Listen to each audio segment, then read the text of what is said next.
Hey guys, welcome back to my channel. Today we're doing a not polished collab with this super cute design. It is hosted by Nailed by Nikki. These are the nails that she did for it. We've also got Love by Verdi Nails taking part and Addicted to Pink Nails. All three are wonderful ladies who I just adore. I will have their videos and channels linked down below for you guys. Make sure you check them out because the sets they did are gorgeous and you're going to want to see how they did it. We're all using not polished products today. Before we get into the video, I do want to remind you to hit subscribe and ring the notification bell so you never miss out on any of my videos. Right now I'm just using my crosscut medium grit bit from YoungNails to remove the shine off of the nail bed. Then I'm using alcohol and acetone mix to clean everything off. Going in with my dehydrator, and then I'll apply my tips. These are the not polished universal tips. They are the best tips. Honestly, you can create almost any shape with them. If you want a short square, it'll work. Coffin, cut off the tip. Long stiletto like these, perfect. And the sidewalls are super straight, so they're my very favorite. For my set today, I am going to be showing you guys the whole process start to finish. I know I usually only do 1 or 2 nails in my videos, but I'm going to show you the whole process. And I will be doing a dip method using gel base coat. I know the other girls did traditional acrylic. I, however, cannot because I have been sick. And my lungs have been affected, my breathing has been affected, so I have just didn't want to risk using monomer and exasperating my symptoms. So I'm using just a fine grit zebra sanding band to blend the tips into the natural nail bed. These tips are so thin that it really doesn't take much to blend them in. Like, they blend in so easily. You could use a hand file or a buffer to blend them in.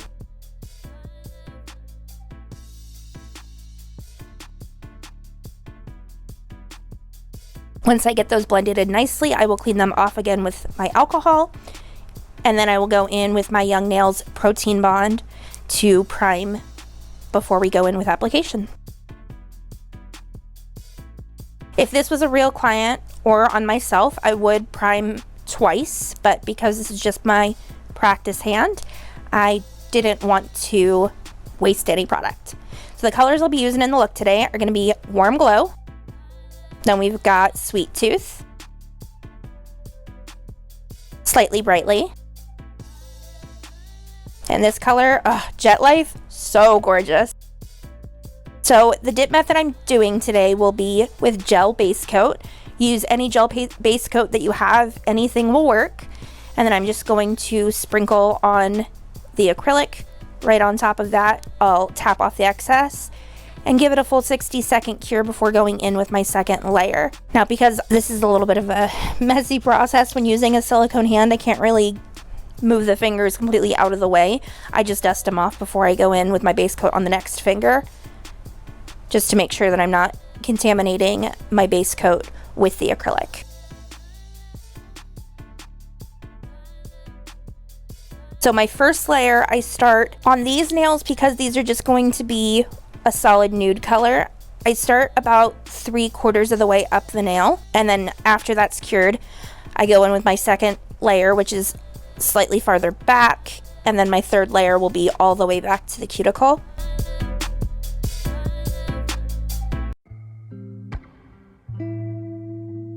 I do want to thank Nikki so much for agreeing to collab with us. She is such an awesome girl.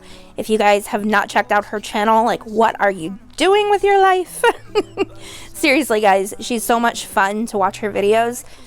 I absolutely love her channel, and any of my subscribers I think would love her too. All three of these girls are awesome, but it is hosted by Nikki, and so we all very much appreciate that she's doing this with us. We could just straight to the beach, put your feet on my dashboard. I'ma bring some roses, anything that you ask for. Play a little music if you wanna. Rolling down the window, we can smoke some marijuana.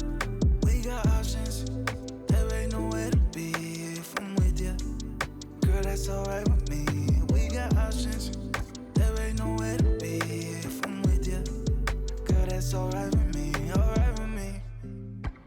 No, I'm not saying I don't have problems.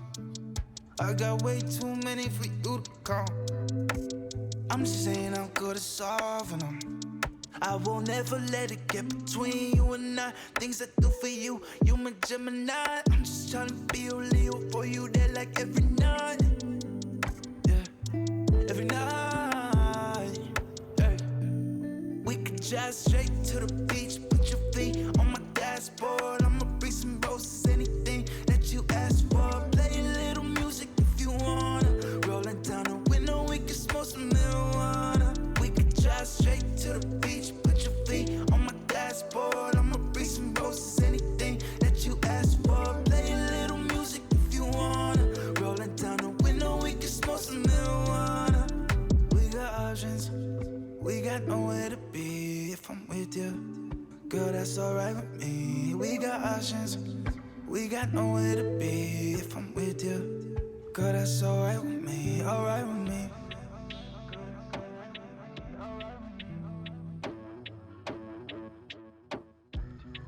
So that was my third layer, and I still wasn't seeing the saturation of the color back by the cuticle area, so I chose to go in with one more layer all the way back at the cuticle and then over the entire nail.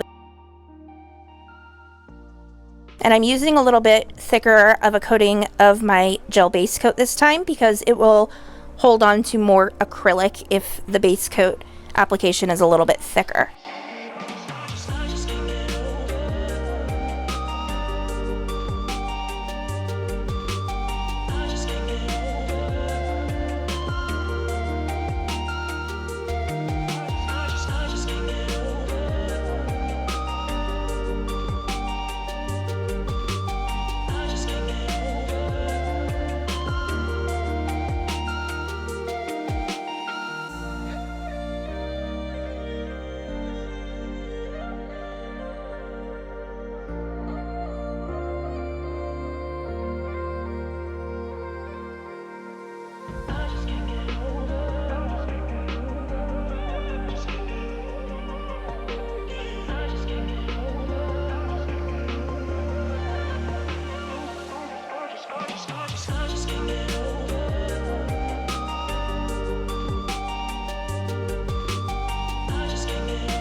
So now that my nude nails are done, I'm going to go in with my ombre nails, and the technique I use on this nail is going to be a little bit different than the one I use on the thumb.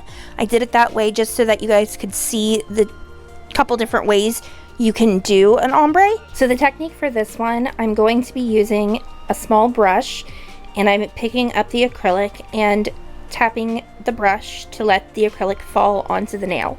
My first layer, I start kind of right where the tip meets the natural nail bed, and then my second layer, I'll start a little farther back, and I will tap on the blue in the exact placement of the first layer, allowing it to stop in basically the same place.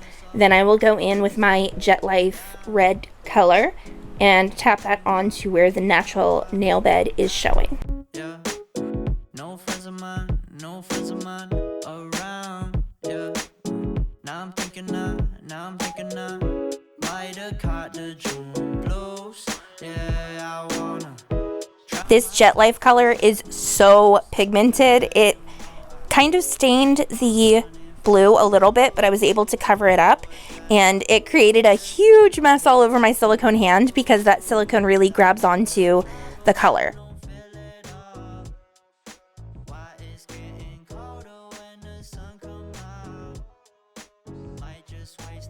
So again, for my next layer, I'm going all the way back to the cuticle area, and then I'm just going to do the same process again.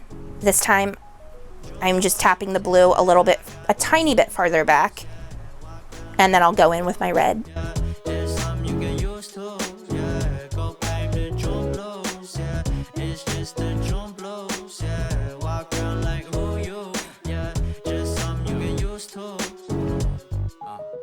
Breaking news got me breaking. I was present, hopeless, praying. Honestly, this brush technique is not my favorite for ombre. However, I know a lot of people like it. So I chose to include it so you guys can see the different techniques of how you can get an ombre with dip. But for me, it's easier to do it the way that I'll do it on the thumb.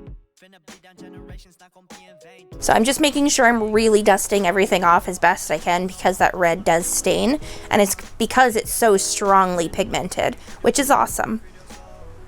It's also super, super finely milled, so when I'm tapping the brush, it kind of just poofs everywhere around the nail as well because it's so fine of a powder. It really is a beautiful color. So for this one, I'm going to start by tapping the red and then going in with the blue, just so I can try to make that blue fade a little bit more up on top of the red. And then I'll be doing a fourth layer after this one, which I will be using the slightly brightly color instead of the Jet Life. I didn't actually want it to be perfectly red and blue. I wanted it to be more of like a coral and blue. But I should have gone in with the slightly brightly for 2 layers rather than 1, because it ended up being much more of a red and blue, which is fine. I mean, to me, it looks like a bomb pop. Anyone else get those vibes?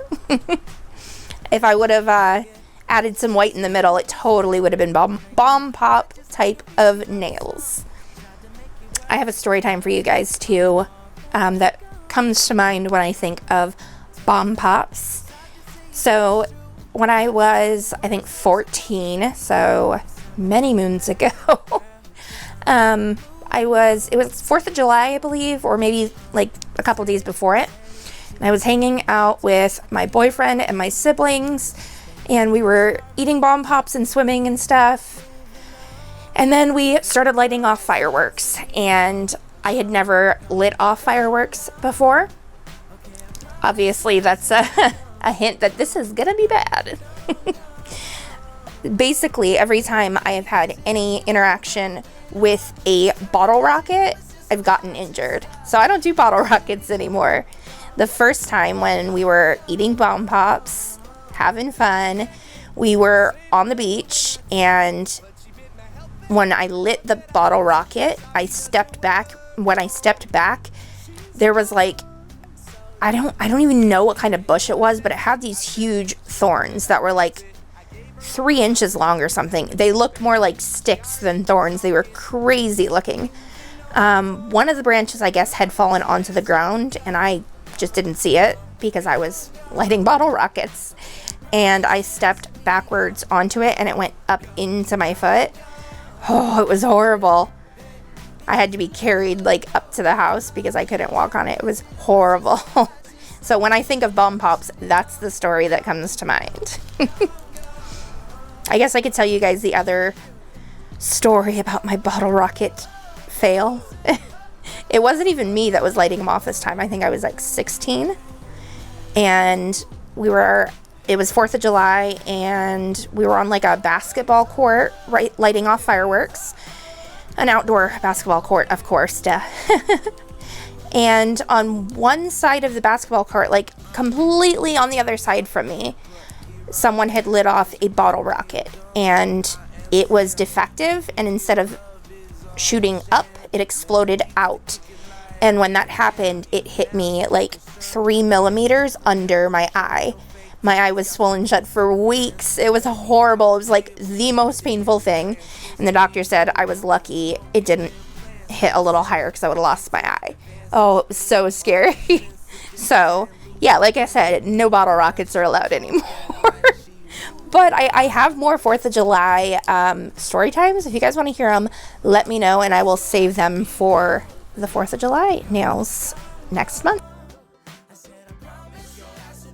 Okay, so I rambled on a little bit. I'm gonna tell you what I'm doing on this nail. So I'm just using the spoon instead of the brush to create my ombre. So hopefully you guys could just see based on what I was doing. But to me, the ombre turns out just the same as using a brush. But for me, it's a little bit less messy and it's a little bit quicker. So it's a method that I prefer more. I did get some staining on my blue from the red, but I could not be bothered to clean it up. I could have chosen to use a buffer and buff it off before doing this clear encapsulation layer. However, it was on my silicone hand. I said, no one's going to see the thumb in the pictures anyways, so I'm leaving it.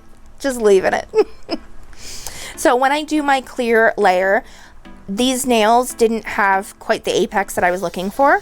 So my first layer of clear was just right in that apex area. I just placed the gel right in that area, then the clear acrylic, and then I'll cure that for 60 seconds. Then I'll go in with a full clear coat over the entire nail.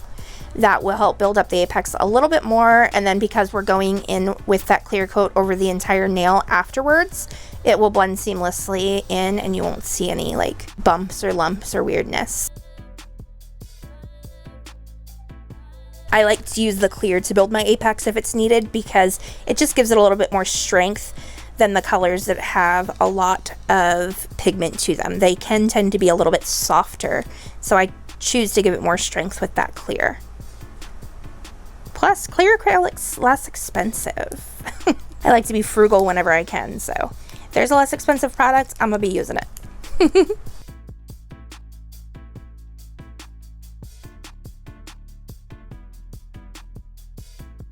And when I'm encapsulating like this, I also make sure that my gel base coat layer is a little bit thicker, just so that that clear can really encapsulate it well, so that when I'm filing and shaping, I won't be losing any of my color. And I will show you guys how I filed and shaped the thumb. I'm not going to show you all the nails just because it's exactly the same for every single one of them, and I didn't want a 50-minute video. But I do show you the thumb just so you guys can see how I do it. And I did it all with a hand file too. I didn't need to go in with an e-file for these. Dip is a really easy process, and for me it lays pretty smooth. I mean, there are some lumps and bumps, but it's very easy to smooth out with a hand file, so that's just what I do. So I'm just going to encapsulate the last nail. We'll give it a cure, and then we will go in to file.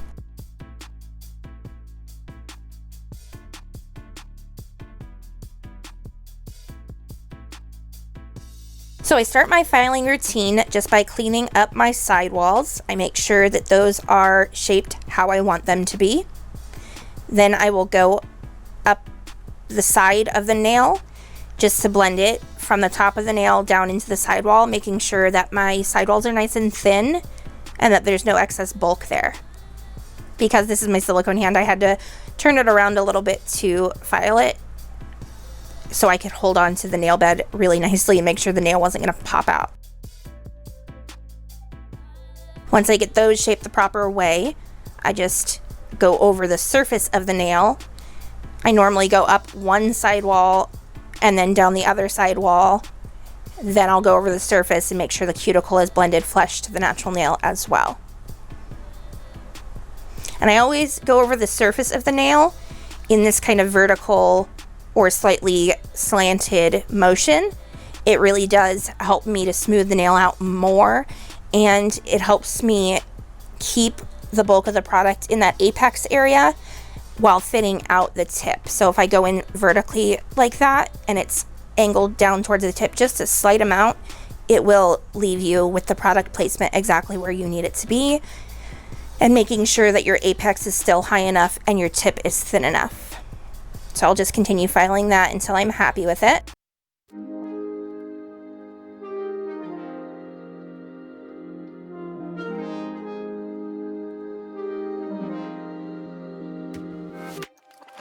I broke a few hearts or two, a couple too many times. I let good things go up in flames, they blow up like dynamite. If I'm being honest, no, I got a problem. No one made me wanna change. Then that was you, it feels so new. I just wanna get this right. No, I'm not a raw martyr. Nothing ever seems to last. So now everything's been shaped, and I'm going to start with my drip nail design. I'm going to start by using the Matte It Top Coat by Not Polish and covering the entire surface of the nail. I'm doing this because I want my drip to be covered in glitter and the back of the nail, like the nude nail, to be matte. I don't want the nude nail to be glossy, and I don't want to have to top coat it later because I want that glitter to be like a sugar effect. I'm also applying the Matte It on my thumb just because I wanted that matte nail as well. So I chose to do them both at the same time. Cure that for 60 seconds. Now I'm going to go in with any white gel polish and a dotting tool. And I'm going to create just some little dots in varying heights on the nail.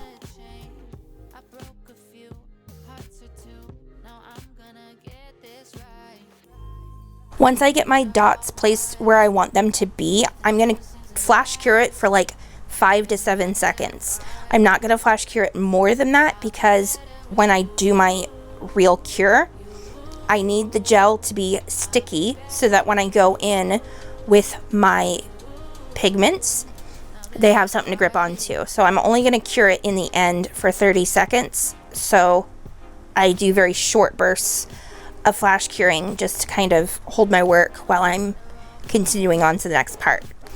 So I'm taking a long striping brush and creating lines from the dot up to the cuticle area. Doesn't have to go all the way up because we're going to be perfecting that area later anyways. And I thicken it up however much I want it to be. And then I kind of bring down almost like, I'm trying to create more of like a teardrop shape rather than a line connected to a ball. So from where the edges of the ball are, I almost create a slanted diagonal line up to meet the center drip, the center straight line. I hope that makes sense, and I hope you guys can just see by what I'm doing exactly what I'm talking about. But if you have any questions, let me know and I'd be happy to answer them. Once I've got those placed, I'm going to create small arches, just kind of like upside down U's, and attach like the little arches from one drip to the next. I also want these to be at varying heights, otherwise they can end up looking a little too uniform.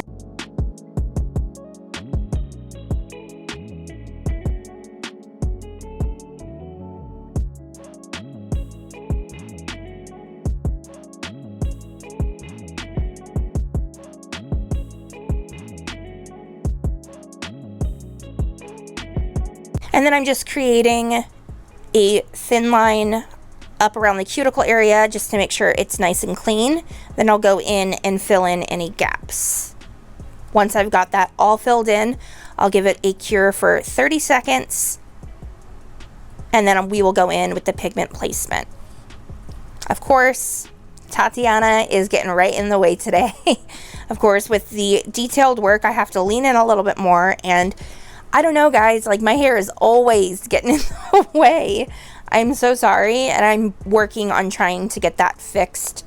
I think I need different glasses for when I am doing my nails.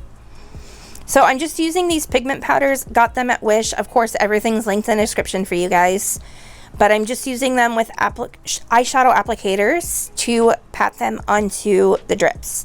I'm going to do half kind of like orangey red and then half blue to kind of mimic the colors of the ombre nails. Once I've got those applied, I'm going to smudge the colors just a little bit together. I did want this to be a little bit more blended than how it turned out, but it's okay. If it doesn't blend as much, it would be covered up a lot more by the glitter if I had used a finer glitter, but I ended up going in with a chunky glitter, so it didn't make them kind of blur as much as I really wanted it to. That was my fault though for not using a fine enough glitter right away.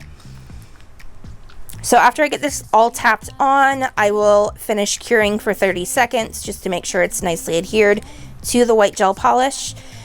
Then I will dust off the nail, and I'm just going in with the Not Polish Gloss It top coat. I'm going to cover the drips completely, but make sure that I am not going outside of the drips. Then I will sprinkle on my glitter and give it a 60-second cure, and we'll be basically done with that nail.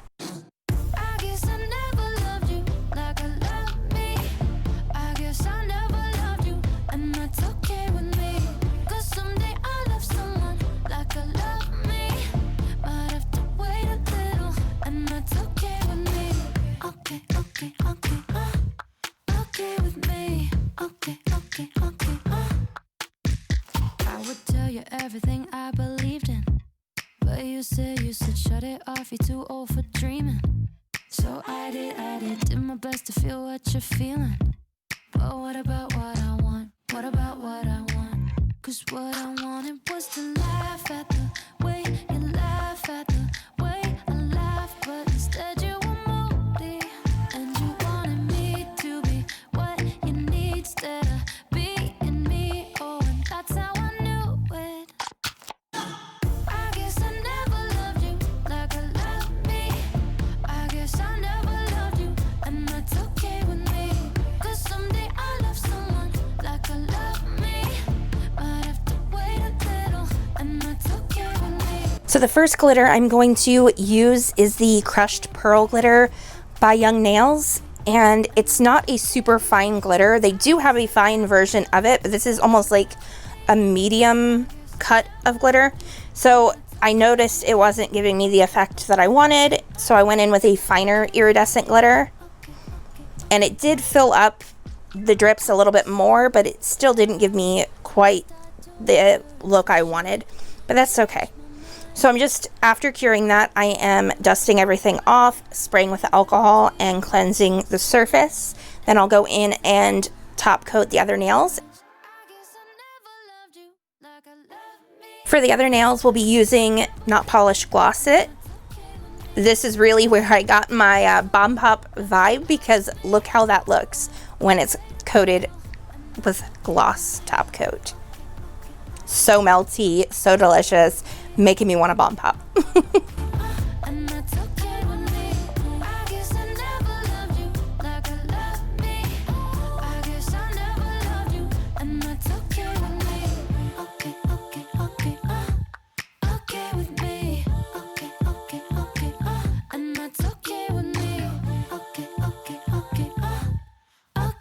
So I was still feeling like this set needed an extra little pop, and of course bling always does it, but this time we're going to do an entire pixie crystal nail. So I'm using my regular Macart rhinestone gel. I'm just squeezing a line down the center of the nail and then using a brush to just paint it over the entire surface. Then I'll go in with my Not Polished Gloss It right on top before anything has been cured. And then I will coat everything with pixie crystals. So I'll just shake them right on top, and they'll adhere into the rhinestone gel and the top coat.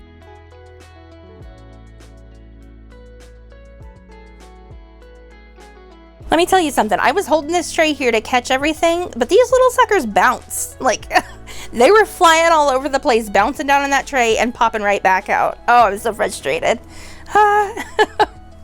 So after I apply my pixie crystals, I press the edges in just so that I retain my shape.